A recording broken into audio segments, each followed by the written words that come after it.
Benar sekali, asam yang terdapat dalam lambung kita itu contohnya adalah HCl atau asam klorida. Nah, kenapa ya HCl itu disebut sebagai suatu asam? Nah, untuk mengetahui jawabannya, simak pembelajaran hari ini dengan penuh semangat. Nah, jadi pada hari ini kita akan belajar mengenai perkembangan teori asam dan basa serta kekuatan asam dan basa. Nah, jadi para ilmuwan itu telah lama mempelajari mengenai asam dan juga basa. Nah, menurut para ilmuwan tentunya mempunyai pandangan yang berbeda-beda terkait dengan asam dan basa. Nah, jadi kita di sini akan membahas perkembangan asam dan basa menurut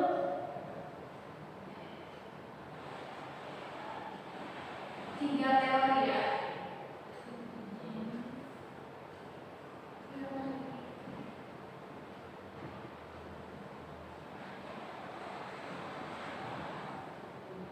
Asam dan basa. Oke, yang pertama itu teori asam basa menurut Arrhenius.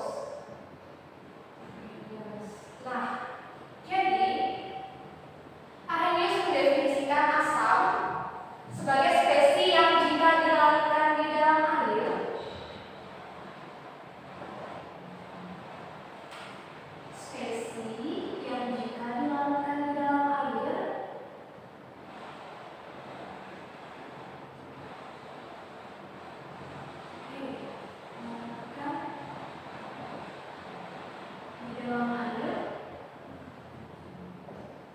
akan menghasilkan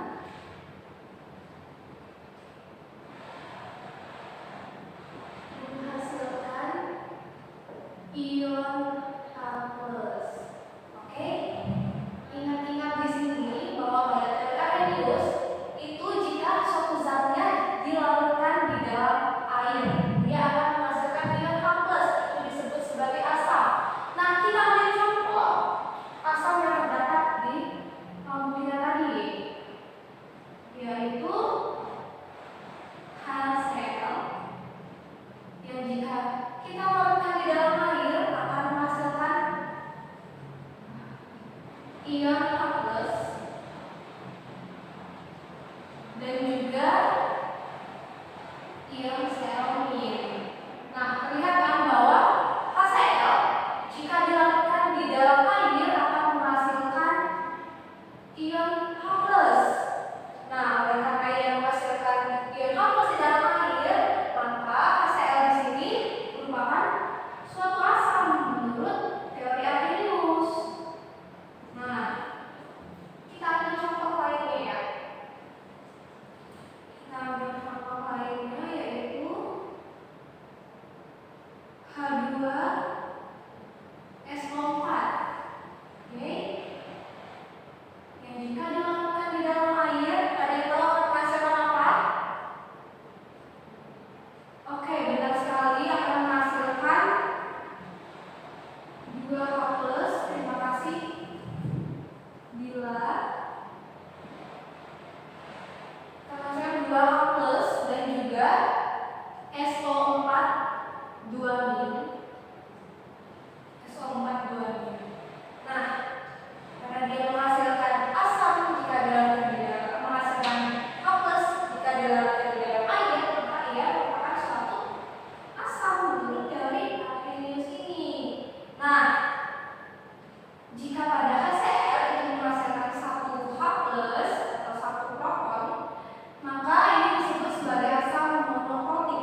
yang jika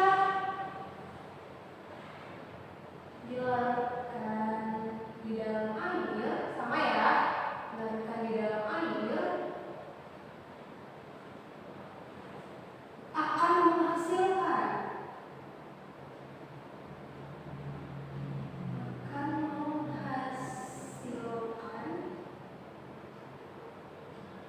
ion OH-. Oke, perhatikan di sini perbedaannya antara asam dan basa menurut Arrhenius, bahwa basa menurut Arrhenius adalah spesies yang jika dilarutkan di dalam air akan menghasilkan ion OH-. Sedangkan pada asamnya itu akan menghasilkan ion H+. Oke, terlihat perbedaannya ya. Nah, kakak ambil contoh itu NaOH. NaOH ini merupakan basa yang digunakan untuk tugas sabun.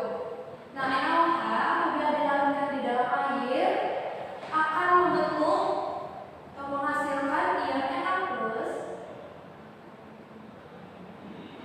ditambah ion OH-. Nah, terlihat ya dalam sama reaksi ini bahwa NaOH apabila dilarutkan di dalam air akan menghasilkan ion OH-. Nah, dengan demikian maka NaOH ini merupakan suatu basa menurut teori Arrhenius.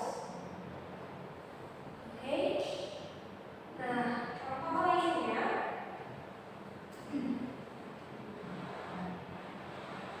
CH2 kali. Ada yang tahu ini akan menghasilkan apa? Oke, Jihan. Nah, iya benar. Ini akan menghasilkan Ca2+ ditambah 2 amin. Oke, nah seperti itu ya.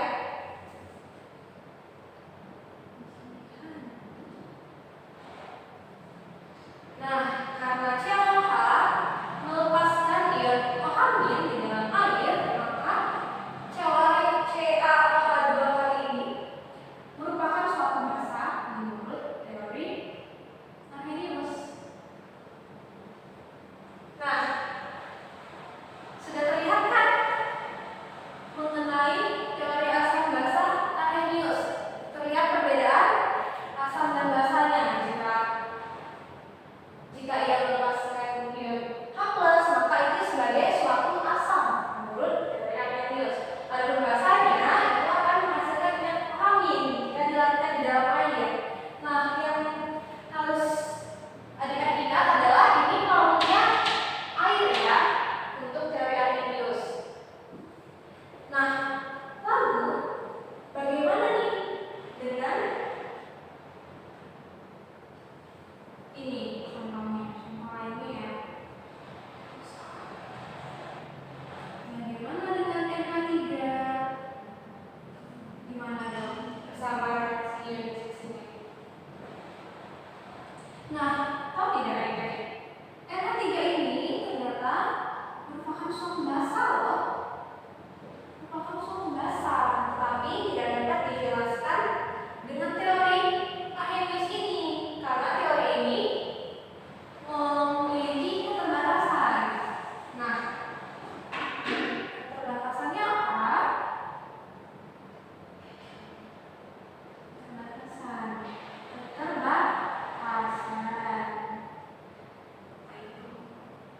Yang pertama, tentu saja ini hanya berlaku apabila pelakunya itu air. Ini hanya berlaku untuk pelarut air saja. Pelarut air.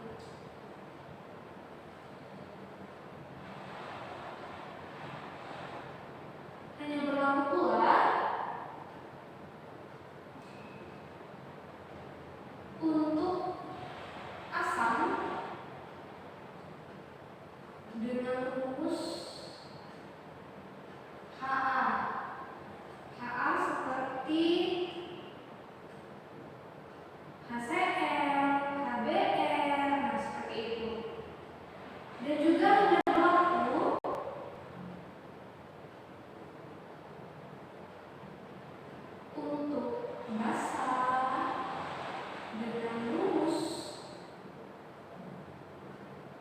BOH. Kelihatan tidak? Seperti KOH tadi, NaOH, seperti itu. BOH sama.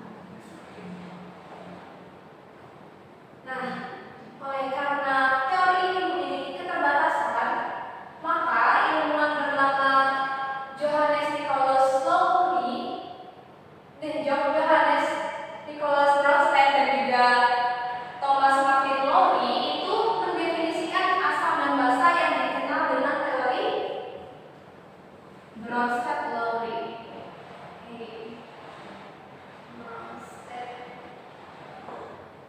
Bronsted-Lowry.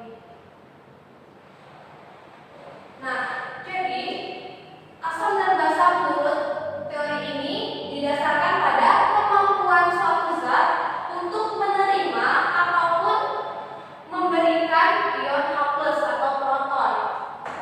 Jadi untuk asamnya itu apa? Asam menurut teori ini merupakan spesies yang memberikan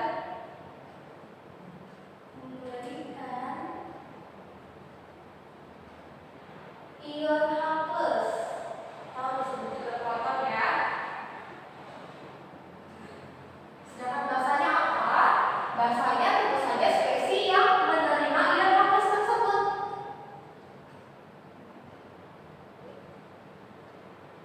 Spesies yang menerima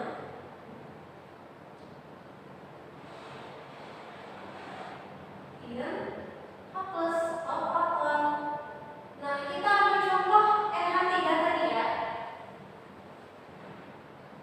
NH3 apabila dilarutkan di dalam air akan membentuk kesetimbangan menghasilkan NH4+ dan juga OH-. Nah, kita lihat lagi di sini. H2O mendapatkan ion menjadi H+ dan OH-. Nah, OH- yang ada pada H2O ini diberikan nih kepada NH3 sehingga NH3 akan membentuk NH4+. Nah, oleh karena H2O memberikan ion H+-nya atau protonnya, maka H2O di sini bertindak sebagai apa? Oke, benar sekali lah, ini bertindak sebagai asam. Asam yang lainnya. Asam. Nah, H2O bertindak sebagai asam. Nah, sedangkan spesies yang menerima ion H+, yaitu NH3 di sini, ini bertindak sebagai suatu basa. Oke. Nah, kita sudah tahu asam dan basa menurut Bronsted-Lowry. Kita di sini Pak.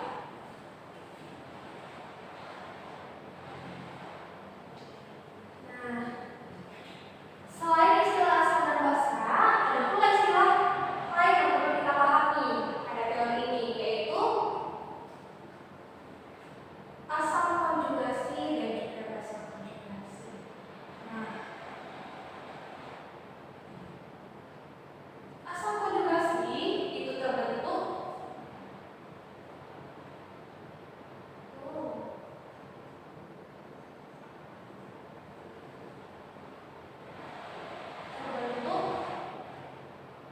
dari basa yang menerima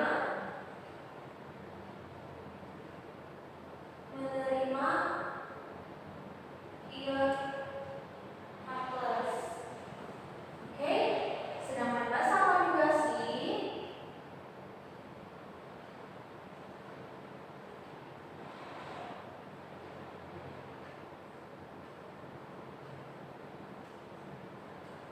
terbentuk dari asam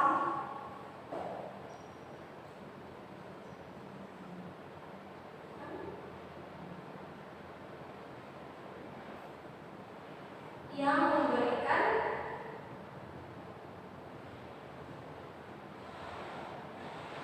satu ya, ini satu.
bersifat netral.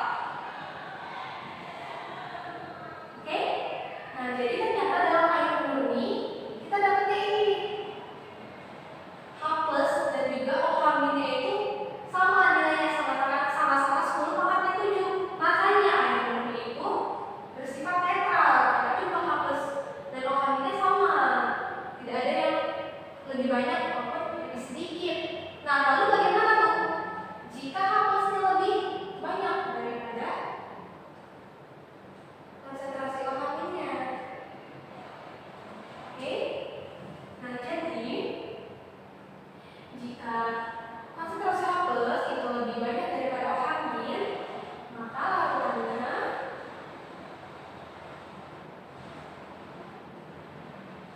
akan bersifat asam karena Hnya lebih banyak. Nah, sedangkan apabila H plusnya yang lebih banyak, oke, maka suatu larutan akan bersifat basa.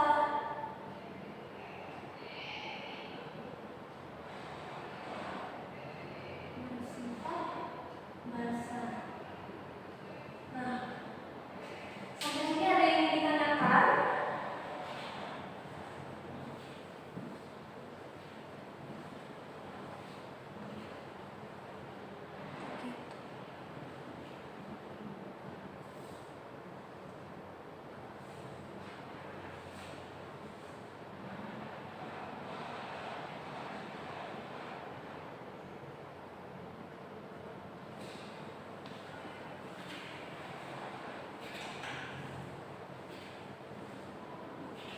Oke, sudah jelas ya. Nah, selanjutnya kita akan membahas mengenai tadi kan ionisasi air tuh. Nah, ternyata jumlah konsentrasi H plus dari OH min ini menentukan kekuatan suatu asam dan basa. Nah, untuk memudahkan dalam menentukan kekuatan asam dan basa, maka digunakanlah istilah pH. pH atau derajat keasamannya. Derajat keasaman, atau di sini pH itu adalah power of nature. Oke.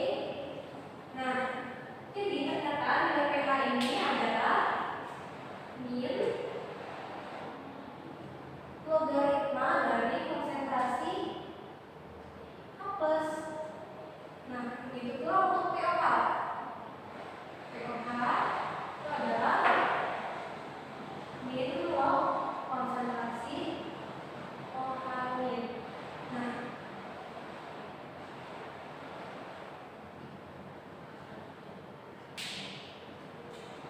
lalu bagaimana nih dengan Kw?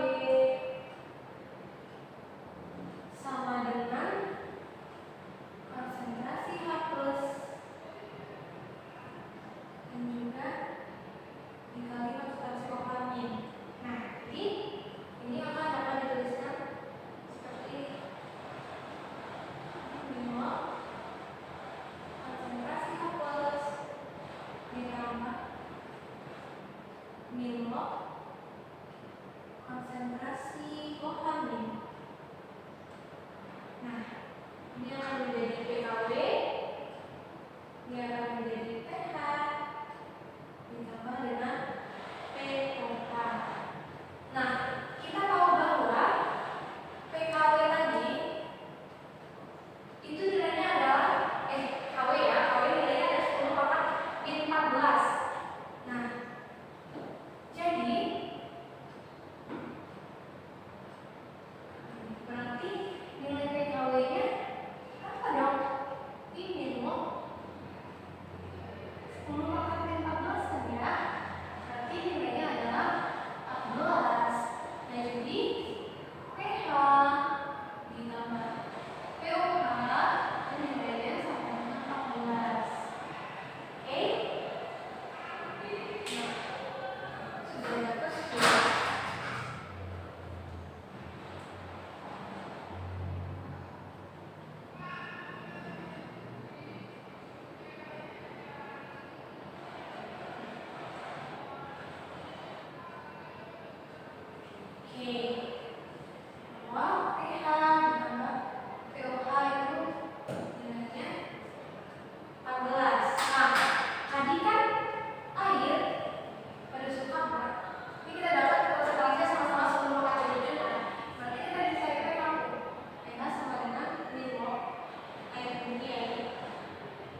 Demikian